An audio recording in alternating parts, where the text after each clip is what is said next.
വായനയോടുള്ള അടങ്ങാത്ത അഭിനിവേശം ഒരു 9ാം ക്ലാസ്സുകാരനെ പുസ്തകമോഷ്ടാവാക്കി മാറ്റിയിരുന്നു. എന്നാൽ 1.5 പതിറ്റാണ്ടിനിപ്പുറം അവൻ ഒരു എഴുത്തുകാരനായി മാറി. എങ്കിലും ചെയ്ത തെറ്റുതിരുത്താൻ തീരുമാനിച്ച അവൻ മോഷ്ടിച്ച പുസ്തകം തിരികെ നൽകാനായി കടയിലെത്തി. പക്ഷേ 2ാം വരവിലെ ക്ലൈമാക്സ് അപ്രതീക്ഷിതമായിരുന്നു. കാണാം മൂവാറ്റുപുഴയിൽ നിന്നുള്ള ഒരു ഹൃദ്യമായ കാഴ്ച. വർഷം 2007. പുസ്തകപ്രേമിയായ മണ്ണൂർ ഗാർഡിയൻ ഏഞ്ചൽ സ്കൂളിലെ 9ാം ക്ലാസ്സുകാരൻ റീസ് തോമസിന് ഒരു മോഹമുദിച്ചു.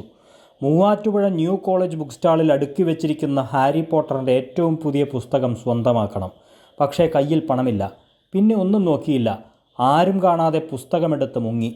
വായനയെ അതിരറ്റ് സ്നേഹിച്ചിരുന്ന അവൻ വർഷങ്ങൾക്കിപ്പുറം കഥാകാരനും ചലച്ചിത്ര സഹസംവിധായകനുമൊക്കെയായി മാറി. എങ്കിലും പണ്ട് ചെയ്ത തെറ്റ് തിരുത്താനുറച്ച റീസ് ഒരിക്കൽ കൂടി ആ കടയിലെത്തി. അന്ന് മോഷ്ടിച്ച പുസ്തകം കടയുടമ ദേവദാസിന് തിരികെ നൽകിക്കൊണ്ട് ഇങ്ങനെ പറഞ്ഞു: ഒന്നുകിൽ ഇത് വാങ്ങണം, അല്ലെങ്കിൽ ഇതിൻ്റെ വില സ്വീകരിക്കണം. എന്നാൽ കടയിലെത്തിയ അതിഥിയെ ഷേക്ക് ഹാൻഡ് നൽകി സ്വീകരിച്ച ദേവദാസ് ചെയ്തത് മറ്റൊന്നായിരുന്നു. കടയിൽ വിൽപ്പനയ്ക്കായി അടുക്കി വെച്ച 90s കിഡ്സ് എന്ന പുസ്തകം അതിൻ്റെ രചയിതാവായ റീസിന് നേരെ നീട്ടി. കഥാകൃത്ത് തന്നെ പുസ്തകത്തിൽ ഒപ്പിട്ട് തരണം.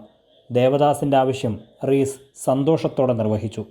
കടയിലേക്കുള്ള 2ാം വരവിലെ ക്ലൈമാക്സ് ഇങ്ങനെയാകുമെന്ന് പ്രതീക്ഷിച്ചിരുന്നില്ലെന്ന് റീസ് പറഞ്ഞു. രണ്ടാമതുള്ള വരവിൽ അന്ന് ഇവിടെ ഭയങ്കര ഒരു ഡാർക്ക് ഫീലിംഗ് ആയിരുന്നു. അന്ന് ഇവിടെ നിന്ന് ഇറങ്ങിപ്പോയ സമയത്ത് പിന്നെ ഞാൻ ഇതുവഴി പോയപ്പോഴൊന്നും ഇവിടെ ഇങ്ങോട്ട് നോക്കുപോലുമില്ലായിരുന്നു. അത്ര പേടിയായിരുന്നു എനിക്ക്. അപ്പോൾ ഇവിടെ വന്ന് കണ്ടു കഴിഞ്ഞപ്പോൾ എന്നെ 2ാമത് സ്വീകരിച്ച് ഭയങ്കര സ്വീറ്റായിരുന്നു. ഭയങ്കര കാര്യമായിട്ട് ഭയങ്കര വെൽക്കമിങ് ആയിരുന്നു പരിപാടി. അപ്പോൾ ഈ ബുക്ക് ഇവിടെ വന്നാൽ ബുക്കിൽ ഇതേ കഥ ഇതേ കണ്ടന്റ് ഉണ്ടെന്ന് പറയുകയും ചെയ്തു. അപ്പോൾ എന്നിട്ട് പോകാൻ നേരത്ത് ചേട്ടൻ അതിൽ ഒരു സൈൻ ചെയ്ത് വെച്ചേക്ക് നമുക്കിവിടെ ഓതർ സൈൻഡ് കോപ്പി ആയിട്ട് ഈ പുസ്തകം ഇവിടെ വരുന്നവർക്ക് കൊടുക്കാമെന്ന് പറയാം. പുസ്തകം മോഷ്ടിച്ച പയ്യനോട് അന്ന് ദേഷ്യമൊക്കെ തോന്നിയിരുന്നെങ്കിലും ഇപ്പോൾ സന്തോഷം മാത്രമെന്ന് ദേവദാസ്. അന്ന് സ്വാഭാവികമായിട്ടും പുസ്തകം പൊക്കിയാനുള്ള ദേഷ്യമല്ലേ ഉണ്ടാവുള്ളൂ. ഇത്ര വിലയുള്ള പുസ്തകമല്ലേ അറിഞ്ഞായിരുന്നു. അന്വേഷിച്ചു. നമുക്ക് ഈ കള്ളത്തരം പെട്ടെന്ന് പിടിക്കാൻ പറ്റുമല്ലോ.